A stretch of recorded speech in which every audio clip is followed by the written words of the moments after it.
के श्री चरणों में कोटि कोटि प्रणाम। और आप सब भाइयों बहनों को मेरा साई राम।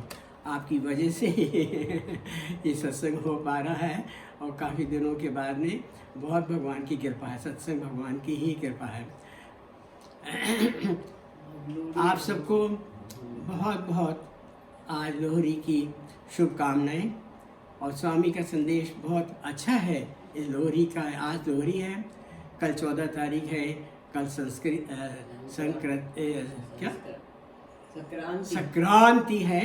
और सबका वैसे उनसे संबंध अपना कृषि से भी हो, उससे भी हो, लेकिन मेन चीज़ जो है it is the transit of the sun across the equator, doing its journey northwards.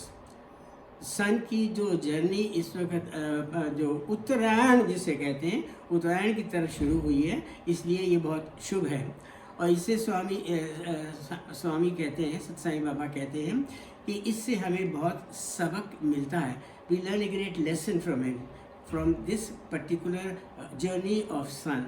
सन के से जो हमें शिक्षा मिलती है, आज से है हम उस शिक्षा से हम आज का ये सत्संग और ये जो महान उद्देश्य जो हम सामने रख करके हम लोग आज बैठे हैं और सत्संग कर रहे हैं, उससे हम देखते हैं कि हमें उससे किस तरह से उसका उपचार मिलता है, उससे उसका सोल्यूशन मिलता है। सन जब उत्तरायण होता है तो जो हमें उससे संदेश मिलता है वो ये मिलता है, sun is always shining, always illuminating, no vacation, no distinction, no discrimination. And that is the message that the sun gives us to us, कि सन अपना जो कार्य करता रहता है वो कर्म नहीं करता। जो कार्य करता रहता है भगवान की कारण बढ़ता रहता है। उसके अंदर जो परमपिता परमेश्वर की जो शक्ति है वो सूर्य के अंदर है, जिसकी वजह से वो हमें रोशनी भी देता है और हमें गर्मी भी देता है, वार्म भी देता है, जो हमें देखो फील हो रही है इस वक्त। We feeling the warmth and we feeling the sunlight also. तो इस सन के अंदर दो गुण होते हैं, light as well as the heat. तो इससे जो हमें सबक मिलता है, इस सबक से भगवान श्री कृष्ण ने ये कहा कि देखो कार्य करो लेकिन कर्तापन नहीं होना चाहिए। अगर कर्तापन नहीं है तो वो कार्य है, और कर्तापन हुआ तो वो एकदम से कर्म बन जाता है। अगर वो कर्म बन गया जिसमें मेरा का तड़का लग गया, मैं तेरा का भाव आ गया, तो वो कर्म बन जाता है। फिर वो हमें बांध देता है। तो वो हमें बांध देता है तो हम कर्म के सिद्धांत के अधीन हो जाते हैं। जब हम कर्म सिद्धांत के अधीन हो जाते हैं, then it becomes the law of karma, and that law of karma does affect us. ये भी गीता के अंदर देखिए, ये भी गीता के अंदर ये दूसरे अध्याय के अंदर, और भगवान श्री कृष्ण अर्जुन को समझा रहे। Arjun means all of us. Arjun को समझा रहे, कर्माणि वाधी का अरस्ते माँ फलेशु कदाचन, है ना। इसको इन शॉर्ट में ये करते हैं कि हमारे को भगवान श्री कृष्ण अर्जुन से कह रहे हैं, तेरा कर्म करने में तो अधिकार है, उसके फलों में कभी नहीं, इसलिए तू कर्मों का फल का हेतु मत हो। दैट मीन्स आप उसका आकांक्षा मत कर कि मैं ये फल करूँगा तो मुझे ये फल मिलेगा। तो ये आकांक्षा रखने से, एक्सपेक्टेशन रखने से वो कर्म बन जाता है, फिर हम उस कर्म से बंध जाते हैं, है ना। तेरी कर्म ना करने में आसक्ति ना हो, ऐसा श्री कृष्ण ने अर्जुन को बताया। तो देखो ये कर्म जो बांधते हैं, किसको बांधते हैं, किसको नहीं बांधते हैं, ये आज का मेन जो प्रश्न है उसमें इसका समाधान निकलता है। देखिए, पहले मैं बताने से पहले छोटी सी मैं थोड़ा सा एक कमर्शियल ब्रेक ले लेता हूँ। हम लोग 23 तारीख को किगाली से दोहा होते हुए दिल्ली आए, दिल्ली आने के बाद 23 के बाद में 3 दिन के बाद में 28 तारीख को मैं और मेरी धर्मपत्नी बबू, आप सब जानते हैं, हम दोनों को कुछ इंडिकेशन होने लगे, 102 fever, cough and all that. तो हमें कोविड पॉजिटिव आ गया, हो गया तो हो गया, लेकिन भगवान की कृपा से बहुत माइल्ड था, जिसका असर 2-3 दिन के अंदर, 2-4 दिन के अंदर वो समाप्त हो गया। तो अब हम क्या करते रहते हैं, धीरे धीरे ना खाली एक गर्म पानी पीते रहते हैं, जिससे हमारा स्वास्थ्य में काफ़ी सुधार है।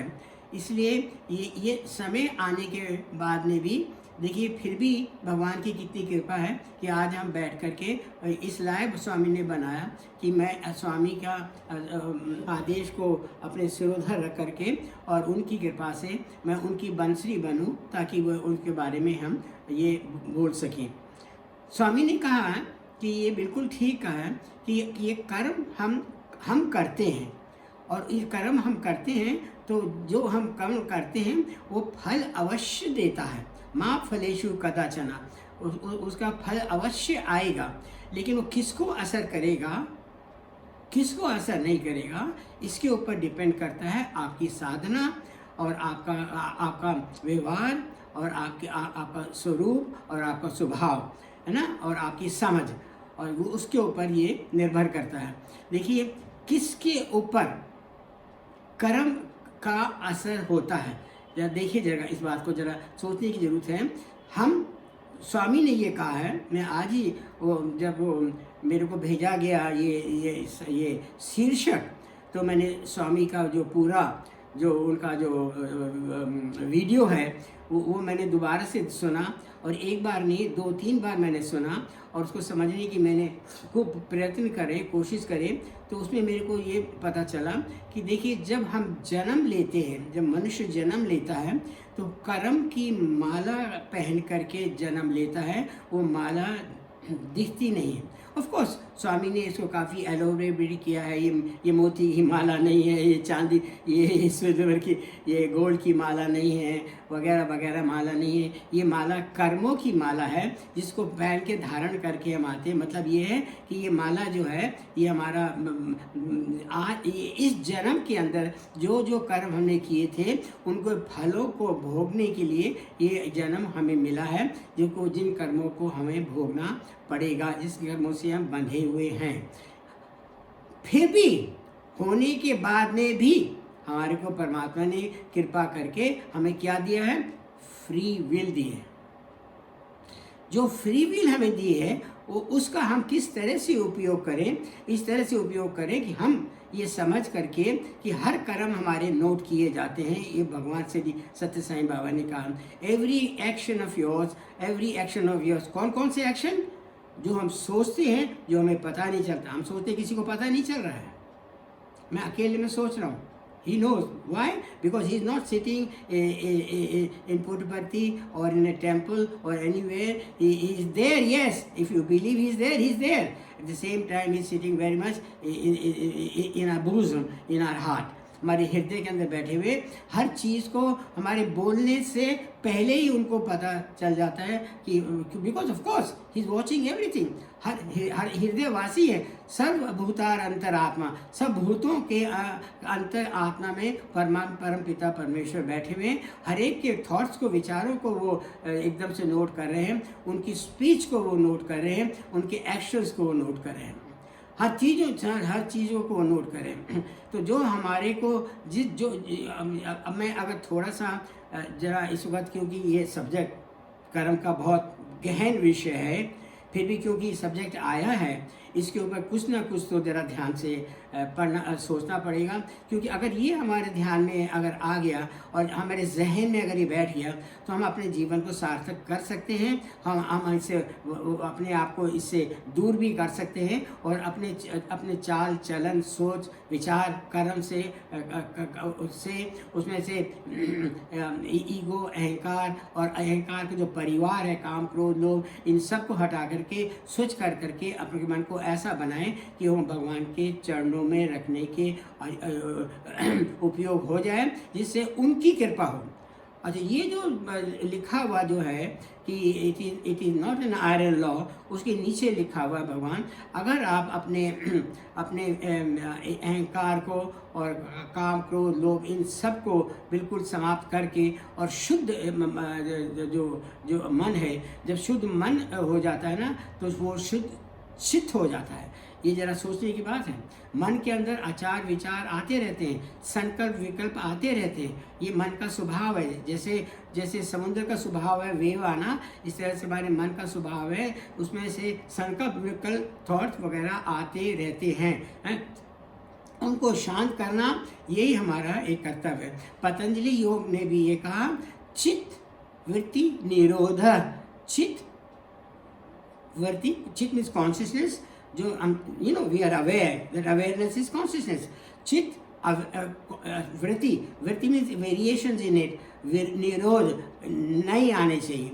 ये हमारा ध्येय होना चाहिए। हमारे मन के अंदर जब ज़रूरत ना हो तो हमारा मन हमारे साथ शांत रहना चाहिए और मन में कोई विचार नहीं आने चाहिए। इसलिए हमारे को संसार की तरफ जब ध्यान चला जाता है तो संसार के आकर्षण को हमें नज़रअंदाज नहीं करना चाहिए। बहुत शक्ति होती है इस संसार के अंदर, वो हमारे इंद्रियों को किस तरह से आकर्षित कर देती है, कहने की आवश्यकता नहीं है। 80% हमारे जो पाप होते हैं हमारी आँखों से होते हैं, बाकी कानों से भी होते हैं, बाकी हमारे मुंह से भी होते हैं। इन इंद्रियों से हमारे अंदर जो इनपुट्स आती रहती हैं, जिनकी वजह से हमारे मन बनता है, थॉट्स बनते हैं। स्वामी ने ये वो जो किताब लिखी थी ना, वो सैमुअल सैमवाइस में, उसमें स्वामी ने उस किताब के अंदर लिखा हुआ है, मन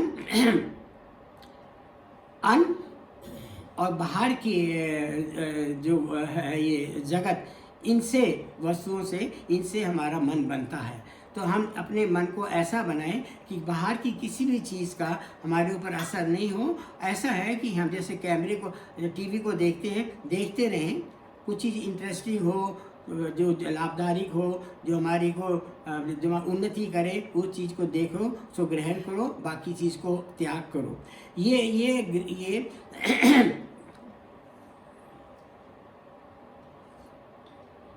कठोपनिषद के 2nd चैप्टर के 1st श्लोक में ये भी पूछा गया, जब हमारी इंद्रियां बाहर जाती हैं और जाकर के संसार में फंस जाती हैं, और फंसने के बाद में इसमें काम क्रोध लोभ की सबकी ईर्ष्या वगैरह सबकी भावना आती है, भगवान ने हमारी इंद्रियों को बाहर जाते हुए बनाया क्यों? बड़ा अच्छा जवाब दिया उसके अंदर।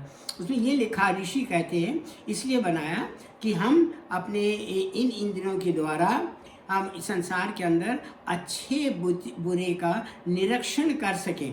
We are able to discriminate between right and wrong, good and bad, real and unreal, and then उसमें से ऐसे शब्द लिख, बड़ा अच्छा, मुझे संस्कृत के जो शब्द हैं उनमें बहुत मुझे आनंद आता है, बहुत अच्छा लगता है करके, कि उसमें अच्छे का तो ग्रहण करो और जो अच्छा नहीं है उसका त्याग करो। अच्छे को ग्रहण करके और जो अच्छा नहीं है और जो असत्य है उसका त्याग करके और फिर परमात्मा की ओर अग्रसर हों। ये हमारा ध्येय इसलिए बना, इसलिए हमें इस जीवन में रहना है ना।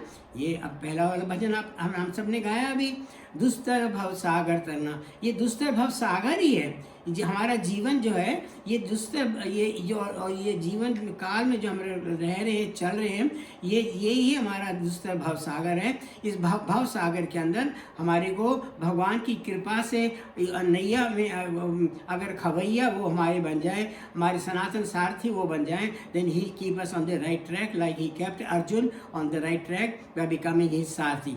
इसी तरह से श्री सत्य साईं बाबा को अगर हम अपना सनातन सारथी बना लें तो हमारी को हमेशा सत्य मार्ग पर रखेंगे। और यही ऋग्वेद के अंदर जो ये विश्वामित्र जी ने जो पहला ये लिखा है, जो ये मंत्र बताइए, ये गायत्री मंत्र, ये महामंत्र है, सब कुछ इसके अंदर है। ओम परमपिता परमेश्वर, सब स्थानों में रहने वाला, सब समय में रहने वाला ओम स्वरूप है ना। ओम भूर भुवः स्वः, पृथ्वी में भी, आकाश में भी, जल थल में भी, आकाश में भी उड़ने वाले जो भी है और उसके ऊपर भी जो जगह है, कोई ऐसा स्थान नहीं है जहाँ परम पिता परमेश्वर नहीं है। उनकी हर जगह आकाश की तरह हर जगह वो एक जगह समाये हुए हैं। और वही तुलसीदास जी ने कहा रामायण के अंदर, राम सर्वत्र समाना। जो सर्वत्र समाना है, कैसे पहचाना जाए उनको कि वास्तव में सर्वत्र समान ओम स्वरूप है, सर्वत्र समाना है, हर जगह है। तो क्या कहते हैं, प्रेम से प्रकट हुई में जाना। और वही स्वामी ने कहा कि लव ऑल सर्व ऑल, हर एक के साथ में प्यार करो, प्रेम करो, और एकदम से the other person will respond to you by love. हमें तो इतना अच्छा सुन के इतना अच्छा लगता है। आपके साथ में अगर शेयर करूं तो हम जब किगाली में थे, तो we were in a different country. It was East Africa. It was just about 1 or 2 degrees south of equator, and the temperature was beautiful. 16 degree रात को होता था, 22, 23, 24 डिग्री दिन में रहता था, और बहुत इतना खुश और आराम से थे, और बहुत मौसम बहुत अच्छा था। क्लीन जगह है, और बहुत अच्छे मिलनसार लोग हैं, बहुत अच्छे लोग हैं। ऑफ कोर्स वो भाई देखो, अफ्रीका है तो जैसे अफ्रीका की पॉपुलेशन है, रंग उनका काला है, तो हम लोग काला नहीं बोलते, हम लोग उनको सांवला बोलते हैं। और लेकिन इतने अच्छे हैं, इतने लविंग हैं, केयरिंग हैं कि वो उनके साथ में हम लोग, मैं और मिसेस चले जाते थे रात को, दिन में, शाम को घूमते घूमते। छोटे छोटे बच्चे भी मिलते थे वहाँ पर, सबके साथ में बातना, हंसना, खेलना और मजाक करना, और एक दूसरे के साथ में प्रेम से ऐसा जुड़ जाते थे। ऐसा लगता था जैसे we have known each other for a very long time. और जो वहाँ पर जो हमारे हेल्पर्स हैं, घर के सदस्य हैं, जिनको सर्वेंट्स तो नहीं कहना चाहिए, घर के सदस्य कहना चाहिए, क्योंकि वो हमारी सेवा करते थे। एक तो सफाई और वो करते था, मेरे लिए गर्म पानी ला के रख देता था सवेरे शाम को, और चाय, इतनी अच्छी चाय बनाता था। उसका नाम था एरिक। तो हमने कहा भाई एरिक चाय, तो एरिक चाय बनाओ। और जो लड़की जो खाना बनाती थी, she was of course dark also, black, and बहुत अच्छी। उसको मम्मी ने उसको खाना बनाना भी सिखाया। तो उसको वो आकर के सवेरे आते बोलते थे, साई राम पापा, साई राम मम्मी। कितना अच्छा लगता था कि दिन भर में अब इन लोगों से साई राम सुनते थे। चाहे माली आता था, वो ड्राइवर आता था उनका, वहाँ पर कोई भी आता था, तो हम लोगों ने वहाँ एक सर्कल बना लिया वहाँ पर। और वहाँ पर बहुत लोग हमें मिले, साई डिवोटीज़ भी मिले, और शिरडी डिवोटीज़ भी मिले।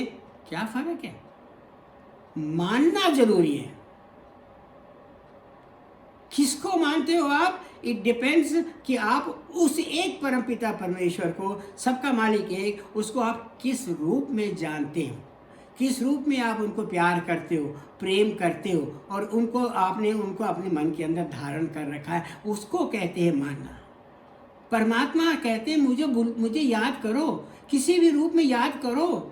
मैं जिस रूप में याद करोगे, मैं उस रूप में प्रकट हो जाऊंगी। माँ के रूप में याद करो, माँ के रूप में प्रकट हो जाऊंगा। साईं के रूप में याद करो, शिरडी बाबा के रूप में याद करो, राम के रूप में याद करो, कृष्ण के रूप में याद करो, जीसस के रूप में याद करो, किसी के भी रूप में याद करो। राम रहीम को भजने वाले तेरे पुजारी बाबा, मेरा ना तेरा नाम एक सहारा, तेरा नाम एक सहारा। बस याद करने की ज़रूरत है। अब देखिए, यहाँ पर भी कोई भी बात कही जाए अपनी बुद्धि से नहीं,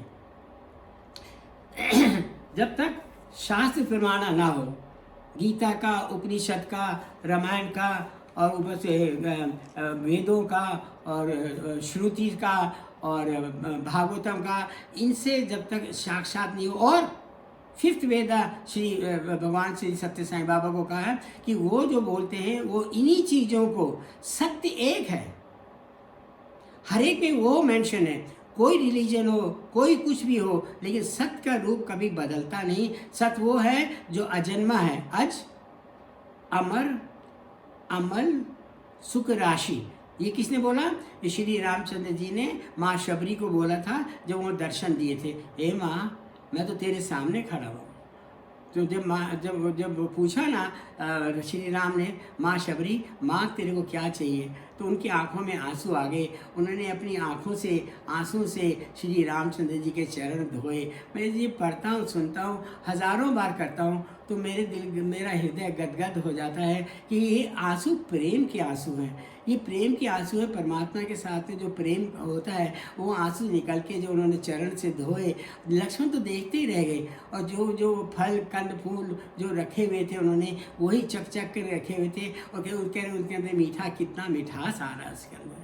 वही श्री कृष्ण को देखो, जब वहाँ पर दुर्योधन की मेवा त्यागी और विदुर घर साग खायो, कैसे विदुरानी बैठी हुई थी, और जब श्री कृष्ण के अचानक पहुँचने के बाद में केले का छिलका केला छील करके केला फेंक दिया, छिलका उनको दे दिया, तो श्री कृष्ण कहते हैं कितना आनंद आया है ये इस प्रेम के फलों के अंदर से। आनंद है किसका? प्रेम का। किसके? परम पिता परमेश्वर का, उसका प्रेम का। प्रेम के भूखे हैं वो, प्रेम के भूखे हैं। जिस तरह से हम परमात्मा को याद करते रहते हैं, है ना, उस तरह से परमात्मा भी अपने भक्तों को ढूंढते रहते हैं, और उनको ढूंढते रहते हैं और याद करते रहते हैं। और देखिए तभी पता चलता है, हम हजारों लाखों करोड़ों लोग इस वक्त सारी दुनिया के अंदर परमपिता परमेश्वर को याद करते हैं। Everybody says, rather should I say claims that he is the saint devotee, लेकिन भगवान जिसको कहे ये मेरा भक्त है, बताओ कितनी बड़ी बात है ना। तो वो हमारे अंदर है, और हम वो हमारे अंदर हैं, हम उनके अंदर हैं। तो ये बात की पुष्टि कहाँ होती है? गीता के अंदर 9वें श्लोक में 9वें चैप्टर में 29 श्लोक में श्री कृष्ण ने एक बात बहुत अच्छी कही है। उसको देखिएगा जरा, उसको सुनिएगा, और यहाँ पता चल जाएगा कि कर्म और कर्म योग दोनों में अंतर क्या है। श्री कृष्ण हर एक के हृदय में बैठे हुए। कैसे पता चलेगा इस वक्त? कैसे पता चलेगा इस वक्त कि भगवान हमारे हृदय के अंदर बैठे हुए हैं? बताइए। आंसर मिलता है इसके अंदर उपनिषद में। कौन से उपनिषद में? प्रश्नोपनिषद में। प्रश्नोपनिषद में 6 ऋषि, सुकेशा मुनि और अश्वत्थायन और ये भारद्वाज, ये लोग 6 ऋषि गए और अपने महर्षि के पास, पिपलाद के पास में, और उनसे प्रार्थना करी, हे भगवान, हमारे मन के अंदर जो प्रश्न है आप उनका उत्तर दीजिए, समाधान कीजिए, आपकी बहुत बहुत कृपा होगी। तो देखो कितने सरल भाव से महर्षि पिपलाद ने कहा, जो आप भक्ति भाव से पूछने आए हैं, जितना मुझे पता है मैं उसका अवश्य आपको उत्तर देने का प्रयत्न करूंगा, लेकिन जो मुझे नहीं आता वो मैं वहाँ पहले ही कह दूंगा।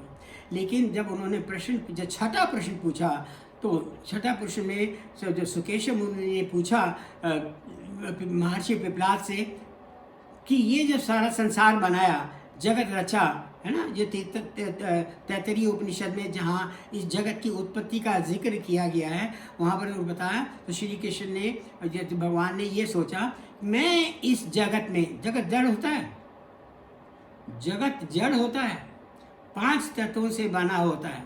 ये जड़ तत्व है, अस्था प्रकृति है, 5 तत्व, और 3 जो है हमारी ये काम, ये मन बुद्धि और चित्त, ये अहंकार, मन बुद्धि अहंकार, ये 3 और 5 तत्व, 8 तत्वों से जाने जाने वाला ये जो जगत है, ये है, ये क्या बोलते हैं इसको, ये है जड़ तत्व है। इस जड़ तत्व में मैं कौन सा तत्व ऐसा डाल दूं जिसके डालने से ऐसा लगे कि मैं इसमें हूं, और जिसके निकल जाने से ऐसा लगे कि मैं इसमें नहीं हूं। तो इसमें इसका आंसर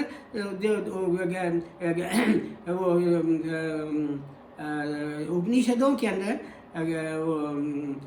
कठोपनिषद में, त्रेतोपनिषद में, सब उपनिषद में ये कहा, हे भगवान, आप सब जगह हैं, आप कैसे कह रहे हैं कि मैं हूँ और मैं नहीं हूँ? आप तो सब जगह रहने वाले हैं। तो उन्होंने कहा, मैं विशेष रूप से ऐसा लगे इस वक्त कैसे है हमारे अंदर, इसलिए ये सोच करके परमपिता परमेश्वर ने प्राणों की रचना करी। और वो प्राणों की रचना हमारे अंदर इस वक्त है।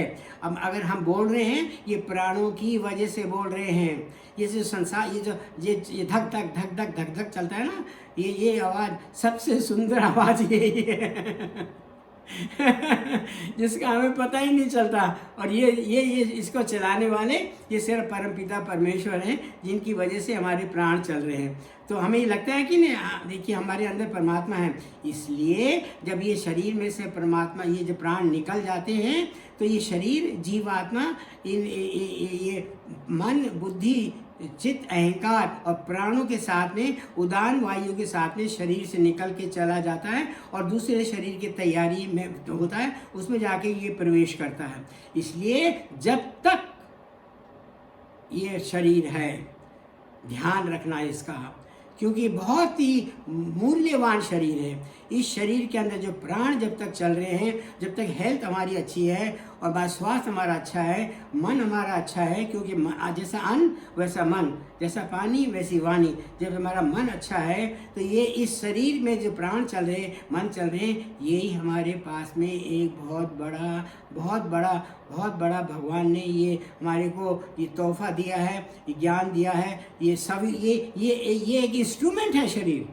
ये इस इंस्ट्रूमेंट से और इस शुद्ध मन को शुद्ध करके स्वामी के वो जो आपने जो 2 पैराग्राफ भेजे ना, उस पैराग्राफ में पहले ऊपर वाले पैराग्राफ में लिखा है कि अपने मन को शुद्ध करके, इसमें से अहंकार हटा के, मैं मेरा हटा करके, मैं कर रहा हूँ, मैंने करा था, मेरी वजह से हुआ कि नहीं हुआ, अहंकार हटा करके। और जो अहंकार आया तो उसका परिवार साथ में आ जाता है, मन, बुद्धि, चित्त और अहंकार, वो एकदम से उसके साथ में आ जाते हैं। ईर्ष्या वगैरह सब उसके साथ में आ जाते हैं, जो हमारे मन को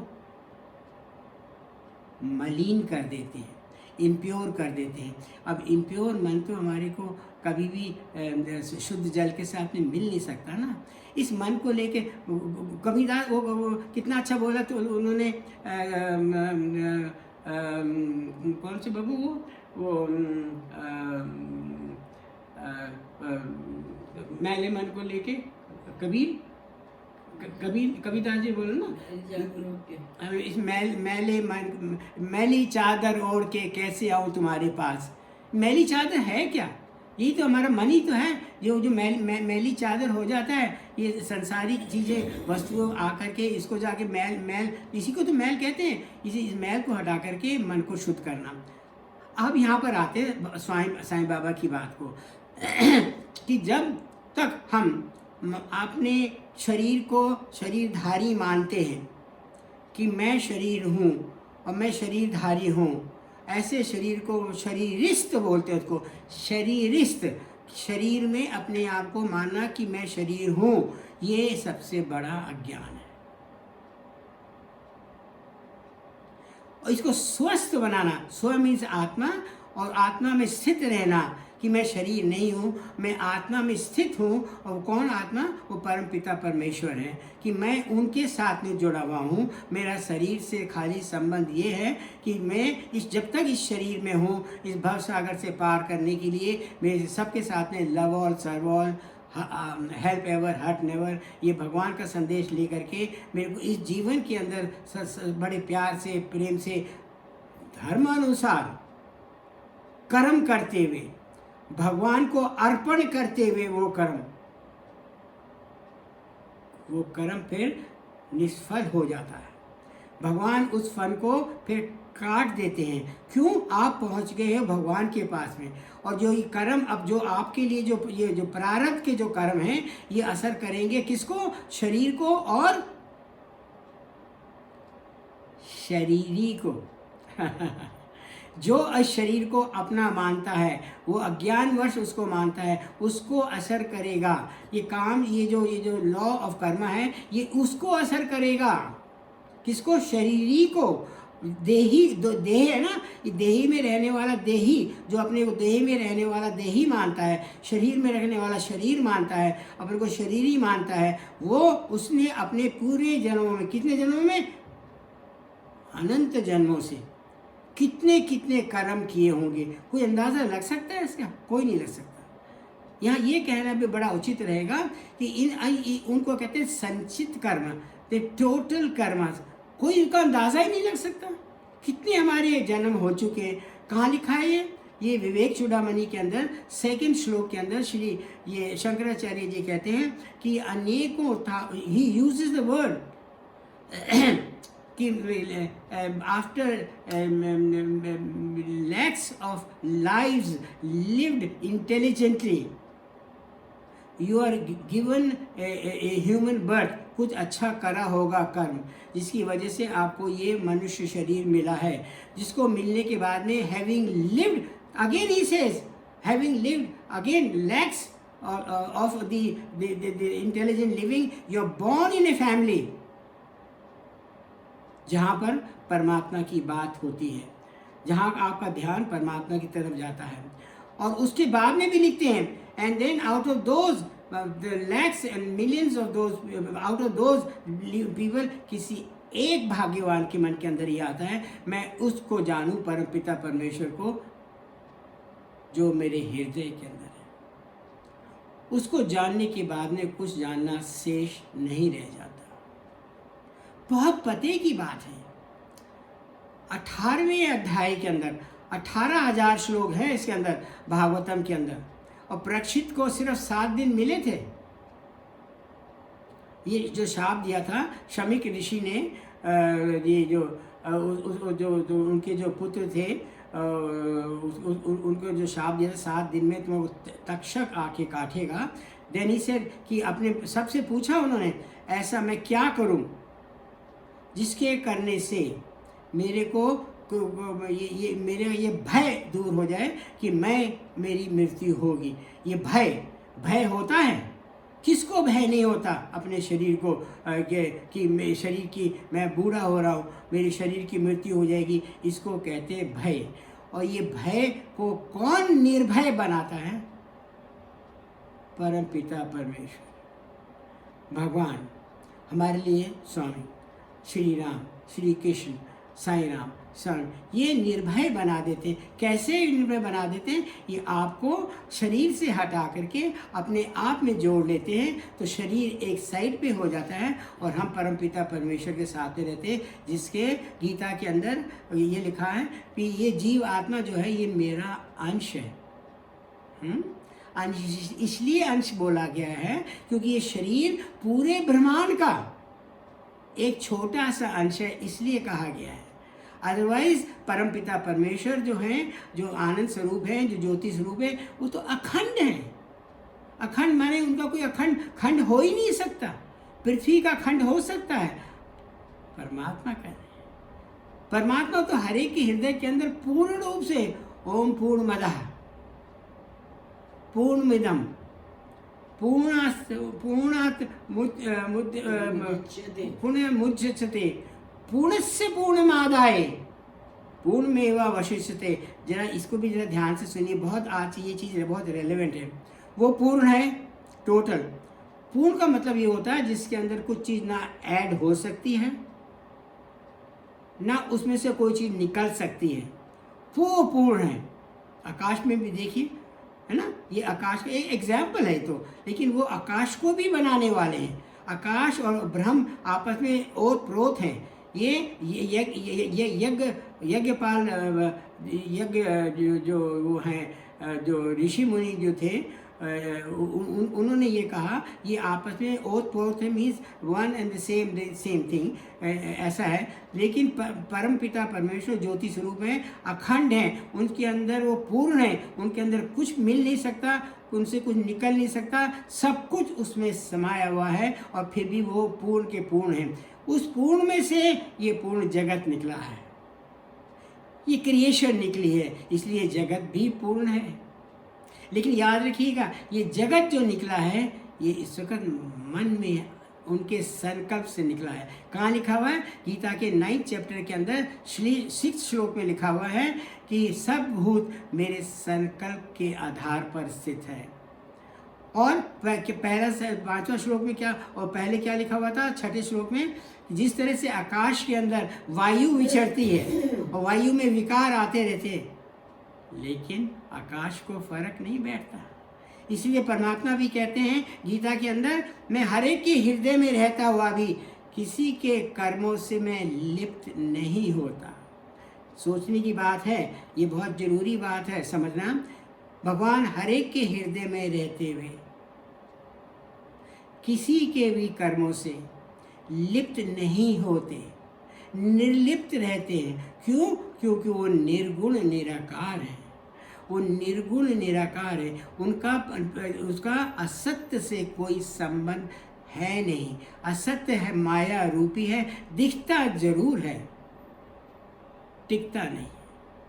परमपिता परमेश्वर बेशक ना दिखते हो, लेकिन कभी मिटते नहीं हैं। वो आत्मलिंग प्रभु तो वो हैं। और जो वो श्लोक को मैं दोबारा से और कह दूं, 9 चैप्टर के अंदर जो 29 श्लोक में श्री कृष्ण ने अर्जुन से कहा, मैं हर एक के हृदय में रहता हुआ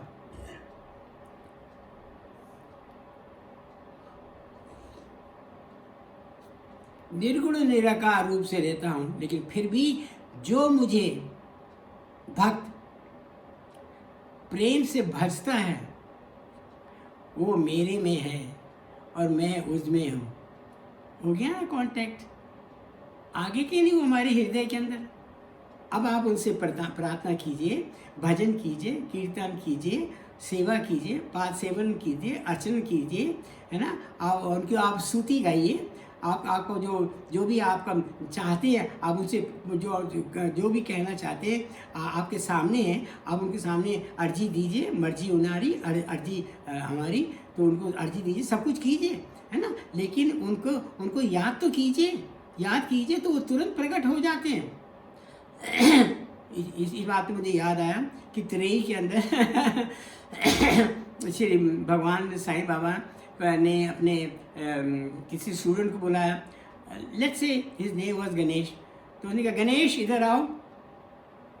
तो गणेश जो था वो उनका स्टूडेंट शायद कॉफ़ी का कप को धो करके किचन में रख रहा था। कहता स्वामी आया, ऐसे रख करके, और थोड़ी देर के बाद में आया। कहता, स्वामी इतना देर लगाया तुमने? स्वामी मैं वो कप था मेरे हाथ में, मैं उसको धो करके मैं उसको रख करके इसलिए। ओह आई सी। जब तुम मुझे याद करते हो तो कहते हो इमीडिएटली आ जाओ मेरे लिए। और जब मैं याद करता हूँ तो कहते हैं अच्छा मैं आता हूँ। तो देखा क्या सबक दिया उन्होंने, कि जब स्वामी याद करें, जब वो याद करें, इमीडिएटली सारे काम छोड़ करके और उनकी सेवा करो, उनको काम करो। और इसी संदर्भ के अंदर जो पैराग्राफ जो स्वामी ने लिखे, उसके अंदर ये लिखा है कि सेवा भाव करने से परमात्मा की प्राप्ति होती है, परमात्मा की कृपा के पात्र आप बनते हैं। क्योंकि आप सेवा किसी इंसान की नहीं कर रहे, किसी और की नहीं कर रहे, वो उसकी कर रहे हैं, क्योंकि हर एक के हृदय में रहने वाला जो परमपिता परमेश्वर है, आप उसकी सेवा कर रहे हैं।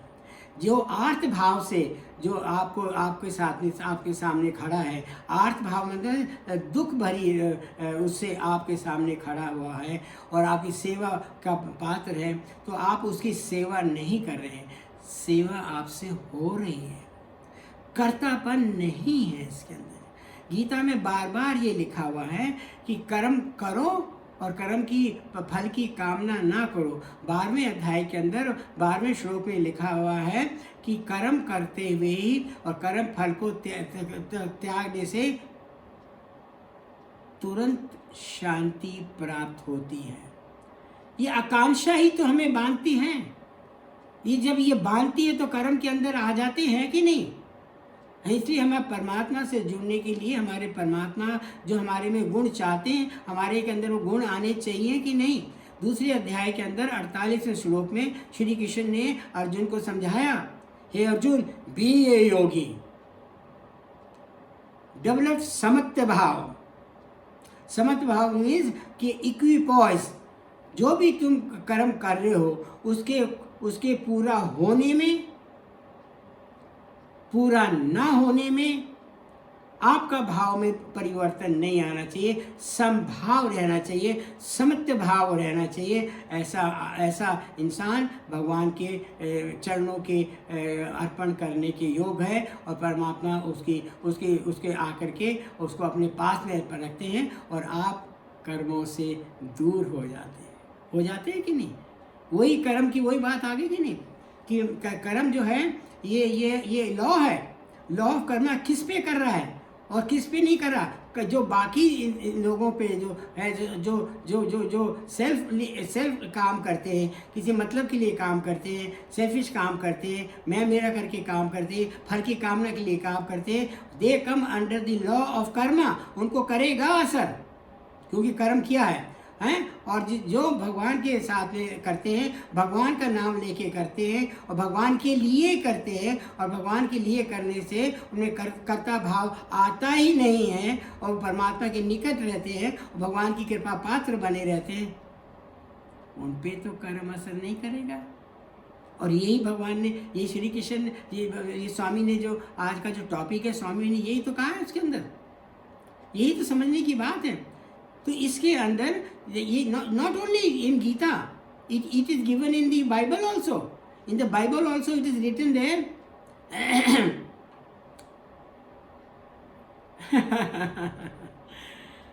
You reap what you sow. जैसा बोओगे वैसा पाओगे, और वही तुम खाओगे। ये जैसे वो बूमरैंग होते ना, वो उसके ऑस्ट्रेलियन बूमरैंग, जैसा आप करोगे वैसा आप भुगतोगे। ये कर्ता भाव है। ये 13 श्लोक के अंदर, ये 13 चैप्टर में 22 श्लोक के अंदर ये श्री कृष्ण कहते हैं अर्जुन को कि क्या कहते हैं, साक्षी भाव रखो। मैं साक्षी भाव रखता हूँ। जैसे ये देखिए, I tell you, you can take any camera लो, सब कुछ देखो, अच्छे तरह एंजॉय करो, but do not click. Okay, चलो किचन में चलते हैं। एक पैन लो, कौन सा वो पैन आता है, नॉन स्टिक पैन, उसमें आप हलवा भी बना लो, और उसमें खिचड़ी भी बना लो, उसमें नमकीन चीज़ कुछ भी बना लो, लेकिन पैन के ऊपर कुछ चिपकती नहीं है। अनस्टिक पैन है। हमारा माइंड अगर ऐसा हो जाए, जो सब कुछ करते हुए भी इसके ऊपर असर ना हो, ऐसे माइंड को कहते हैं कि स्थिति प्रज्ञ माइंड। इसको कहते हैं स्थिर स्टेडी मति माइंड बुद्धि। ये 12वें अध्याय में 19 श्लोक में श्री कृष्ण अर्जुन को समझा रहे हैं कि स्थिर मति बनो। स्थिर मति मतलब है कि तुल्य निंदा स्तुति मौनी, जो तुल्य बराबर समझता है स्तुति ऑनर डिसऑनर को, और उस पर मनन करता है, और heat and cold and pleasure and pain and pleasure, इन सब भावनाओं से अपने आप को दूर रख करके और अपने मन को स्टेडी रखता है, स्थिति भाव बना के रखता है। ऐसा स्थिर मति पुरुष मुझे प्रिय है। उन्होंने कहा मुझे प्रिय है, और ये हम कोशिश करते हैं। Don't we do it? Once we get to know it, we do it। और ऐसे प्रयत्न करते रहना चाहिए। इसीलिए ये इस जीवन हमें मिला है। इसके लिए इससे ज़्यादा उपयोगी जीवन कहाँ मिलेगा? यहाँ तक पहुँच गए हो तो भैया, अब जैसे हम 85 कि भगवान की कृपा से देखो, अब यहाँ की मैं भगवान की कृपा बताता हूँ आपको। सुन करके आश्चर्य होगा। अगर आपके पास में ये किताब है, ये स्वामी ने ये किताब उन्हीं की कृपा से लिखी गई है। 12 साल मुझे लगे इसको लिखने के अंदर, और लिखने के बाद में स्वामी ने इस किताब को, मैंने प्रोबेबली, मेरे को तो ऐसा लगता है कि 24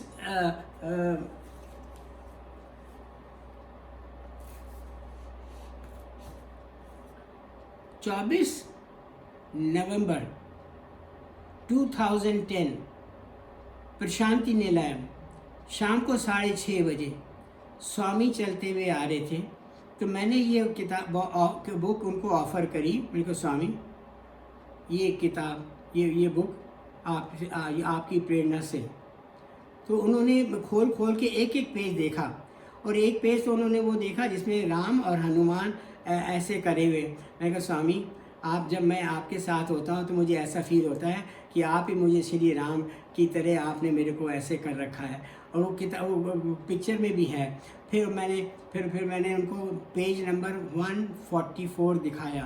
पेज नंबर 144 इसमें दिखाया कि स्वामी ये देखिए, the light, the experience of light that you gave me, it is given in the book.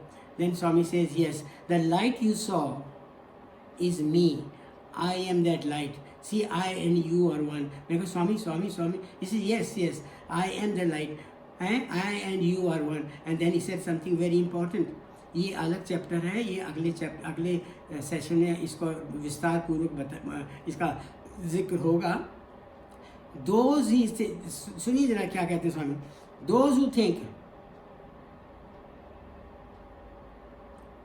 God has a form, should I not go to them? Because Swami, yes, those who think God has a form, should I not go to them? सुनते ही मेरे सारे भ्रम दूर हो गए। अरे भैया, तुम भगवान को किसी रूप में मानते हो, वो उसी रूप में प्रकट हो जाते हैं। ज्योति स्वरूप है वो, कहते हैं माँ ज्योति जला दे माँ, ये ज्योति तो जल रही है, जिसकी वजह से ये प्राण चल रहे हैं, जिसकी वजह से हम बोल रहे हैं, सुन रहे हैं, सब कुछ कर रहे हैं,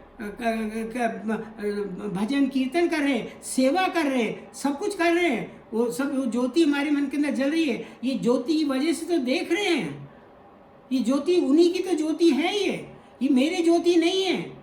ये सूर्य के अंदर तो ज्योति है, ये उनकी ज्योति है, ये और किसी की ज्योति नहीं है। वही एक परमपिता परमेश्वर है, सबका मालिक है, वही है ज्योति स्वरूप। और वो जो ज्योति है, वो ज्योति जो है वो हमारे हृदय के अंदर, हर एक के अंदर, सारे संसार के अंदर वो एक ज्योति है। और वो हमारे मनुष्य के अंदर वो एक ज्योति जिसका रूप में है, उस ज्योति को हम कहते हैं आत्मा। वो है आत्मा ज्योति। वो उस आत्मा ज्योति ने भगवान की कृपा देखो, भगवान की दया देखो। उन लोगों से कहो जो भगवान को कहते हैं नहीं मानते, उनसे कहो कि तुम्हारे अंदर इस वक्त जो तुम मैं कर रहे हो, यही असली में मैं जो है, ये मेरा मैं नहीं है। ये मेरा मैं तो है, मैं मेरा शरीर मन बुद्धि के साथ में मिला करके मैंने इसको मलिन करके बोलते हूँ, ये मैं परमात्मा का ही मैं है।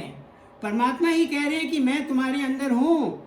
इस मैं को ही तो प्योर करना है, इस मैं को ही तो इसको तो प्योरिटी तो इसी को लानी है इसके अंदर से। और इसमें अब वही स्वामी की बात आ गई, इसको प्योर करने के लिए सेवा करो, सबकी सेवा करो, भजन कीर्तन करो, और इस मन में से मैल हटाओ, मैं मेरा हटाओ, काम क्रोध लोभ हटाओ, और स्वामी के पात्र बनो, ताकि उनके पात्र बनने से आप शरीर से अलग हो करके, जिससे आपका कोई संबंध है नहीं, ये माया रूपी है, ये दुस्तर भव सागर है, इसमें ये तो कर्म भूमि है, ये मृत्यु भूमि है। इस कर्म भूमि में तो अपने कर्म को भोगने के लिए हमें आना ही पड़ा है, इसलिए हम तो वो कर ही लेंगे। इसकी कृपा से, परमात्मा की कृपा से। उस परम परमात्मा की कृपा हो जाए तो हमारा यहाँ से हट के और हमारा हाथ वहाँ चला जाएगा। ये देखिए ये है जीवात्मा, राइट। और ये है तीन, ये तमस, रजस और ये सत्वा, ये तीन, ये है प्रकृति के, ये माया के तीन गुण। इन तीनों से ये जीव आत्मा जुड़ी हुई है। तो हम जीव आत्मा जो है ये प्रकृति के अधीन हो रही है इस वक्त। छोड़ो इस जीव आत्मा को, परमात्मा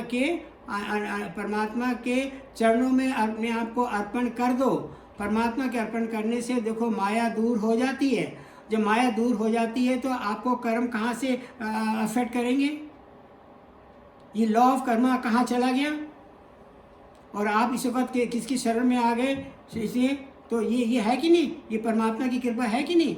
इसलिए, और यही आज का सब्जेक्ट है जिसमें कहा, परमात्मा ने कहा है, स्वामी ने कहा है कि ये जो लॉ ऑफ कर्मा है, ये आप अपने कर्मों से आप अपनी डेस्टिनी बना सकते हैं। ये इस वक्त हमारे पास में ये समय है अपनी दृष्टि अपना वो बनाने का। देखिए, मुझे पता है इस वक्त 8 बज गए हैं। हो सकता है कि समय आ गया हो मेरे को यहाँ रुकने का। अदरवाइज़ एक बहुत इम्पोर्टेंट मैं कुछ भी कहना चाहता था जिसके बारे में वो है कि आप अपनी आत्मा को कैसे पहचानें और अपना ईगो अहंकार को कैसे पहचानें। आप कहें तो इसको हम अगला सब्जेक्ट बना सकते हैं। आज के सब्जेक्ट को यहाँ 8 बजे का नियम अगर है, इस नियम का पालन करते हुए आज यहीं रोकना उचित हम समझते हैं। और परमपिता परमेश्वर से, स्वामी से हम यही प्रार्थना करते हैं, हे परमपिता परमेश्वर, आप अपने चरणों का हमें चरणों में अपनी शरण दीजिए और हम आपके आए हैं, आप हमारे, हम आपके हैं। जैसे भी मैं हूँ मैं आपका हूँ, जैसा भी मैं हूँ मैं आपका हूँ।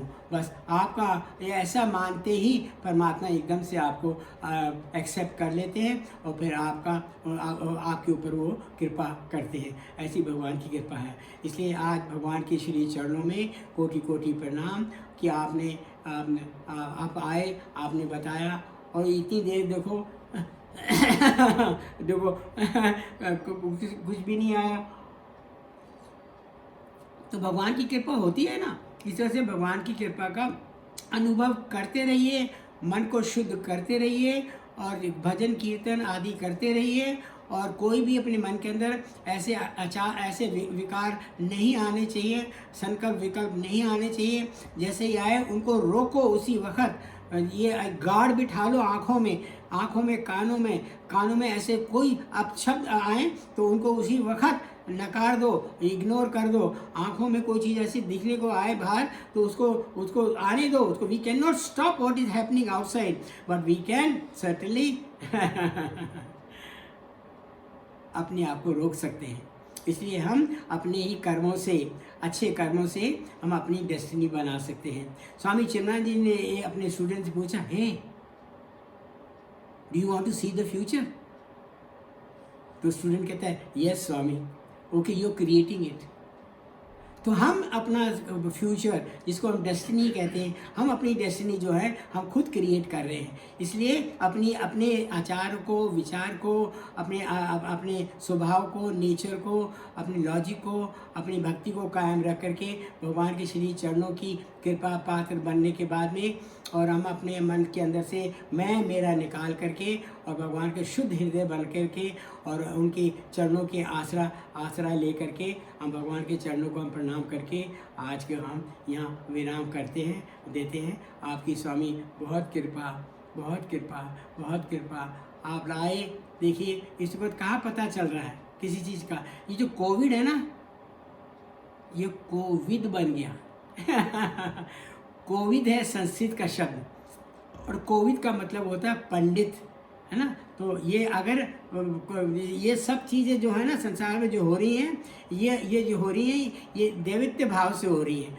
और कुछ हो रहा है जो संसार की तरफ से होता है और कुछ हो रहा है जो हमारे मन की तरफ से होता है। इसीलिए हमें 3 बार ओमकार बोलते हैं।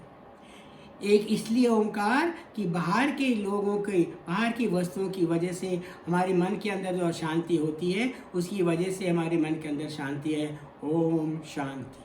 और दूसरा जो दिव्य का मतलब है जिसका हमारे पे कोई कंट्रोल नहीं, अधिकार नहीं है, हो रहा है, सब जगह हो रहा है। जैसे तूफान आया, जैसे टॉर्नेडो आए, जैसे वोल्केनो आए, कुछ भी हो रहा है जो हमारे बस की बात नहीं है, हो रहा है, प्रकृति के नियमों के अनुसार हो रहा है। उससे भी हमारे मन के अंदर शांति है। तीसरा, हमारे खुद के मन के अंदर टेढ़े मेढ़े विचार आते रहते, जिसकी मन से हमारी मन की शांति हमारी भंग हो जाती है। वो भी वहाँ भी हमें शांति होनी चाहिए। इसलिए हम तीसरी बार बोलते हैं ओम शांति। वो परम परम परम परमात्मा, हे भगवान, हे परम पिता परमेश्वर, आपको आपको कोटि कोटि प्रणाम। आप सबको शांति दे, सबको अच्छा स्वास्थ्य मिले, सबको अच्छा हेल्थ मिले, सबके मन के अंदर से सारी दुविधाएं निकल जाएं, सब निर्भय बन जाएं और सब आपके ही अनुसरण करते रहें, आपका भजन कीर्तन करते रहें, आपका क्रिया पाठ करते रहें। हम सब ऐसे बनते बने और आपकी कृपा हमेशा समस्त लोग का सुखी नो बंतु, सब सुखी भी रहें और साथ में सब स्वस्थ भी रहें, स्वस्थ भी रहे, सुखी भी रहे, मस्त भी रहे और व्यस्त भी रहें। ये भगवान की कृपा है, आप सबके ऊपर कृपा बनाए रखे। जय साईं राम, जय साईं राम, जय साईं राम, जय साहब। आपका बहुत कृपा, आप सब आए और आपकी वजह से ये इतना सत्संग हुआ और इसका हम सबको, मेरे को स्वयं को, मेरे को खुद को भी बहुत लाभ हुआ। मैं खुद ही दिल करेगा मैं खुद सुनूं कि स्वामी ने क्या कहा, क्या बोला, उसके ऊपर विचार करूं, कंटेम्पलेट करूं और उसको, उस अनुभव को अपने अनुभव के साथ में जोड़ करके अपनी प्रॉपर्टी बना लें, सो दैट यू नो कि हाँ हमारे साथ में भी ऐसा हुआ है, हमने भी ऐसा अनुभव किया है और हमने भी भगवान का पात्र बनने के बाद में हमने भगवान से शांति प्राप्त की है। जय साईं राम, जय साईं राम, जय साईं राम। मम्मी को बुलाओ, चलो चलो।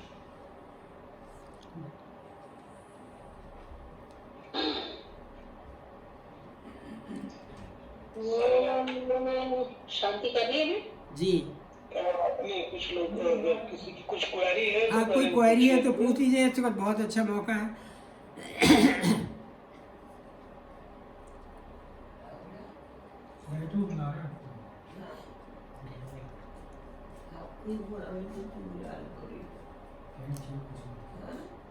क्वेरी आना अच्छी बात है। कुछ क्वेश्चन बोलिए सायरा। कुछ बैठ ऐसा लगता नहीं कोई क्वेश्चन है, क्योंकि वो सारी बातें तो क्लियर कर देते हैं ना माइंड में, एक एक एग्जांपल दे देके ना, तो बहुत अच्छा बोलते हैं आप, तो बहुत आनंद से भर देते हैं। अभी मैं सनातन सारथी में कुछ पढ़ रहा था, सनातन सारथी वॉल्यूम 5 में पेज नंबर 125 पे लिखा है, बाबा ने कहा कि जो यम है, गॉड ऑफ डेथ, ये कोई एक आइडेंटिफिएबल कोई पर्सन नहीं है जो एक भैंसे पे बैठा है जिसके हाथ में रस्सी है, रस्सी घुमा करके वो सब, मतलब वो कहते हैं कि वो कोई ऐसा नहीं है जिसने कोई फैक्ट्री खोल रखी है रस्सियों की। एक्चुअली क्या है, जो भी हम कर्म करते हैं और उसके अनुसार वो रस्सी हमारे गले में अपने आप ही आती है, हम उसको अपने गले में खुद ही डाल लेते हैं। और वो जो काल, जो भगवान ने कहा है द टाइम, जो काल का देवता है यम, वो अपने अनुसार उसको खींचता है, कम या ज्यादा, वो डिपेंड करता है कि आपके कर्म कैसे हैं।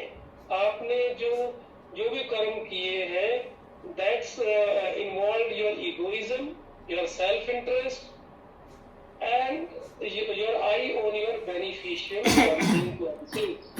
on the fruits। तो अगर इस तरह से है तो डेफिनेटली वो जो रस्सी होगी, जो स्ट्रॉन्ग रस्सी, वो ट्विस्ट करके आपके गले में। And otherwise the good deeds done in dedicatory spirit do not add to the length or the strength of that rope, they give peace and happiness in plenty। ये भगवान ने बताया कि एक्चुअली कर्म हम अपने आप ही अब खुद बुनते हैं। जो भी रस्सी हमारे गले में आती है, दैट्स वी स्पिन ourselves।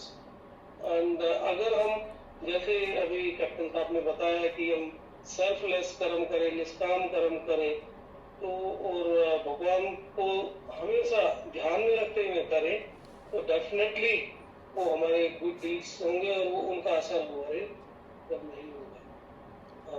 फायदा ये जो रस्सी की बात कर रहे गले में, मेरे गले में तो ये मफलर है, रस्सी तो मुझे को दिख नहीं रही, लेकिन इतना मैं ज़रूर जानता हूँ कि ये जो किताब है,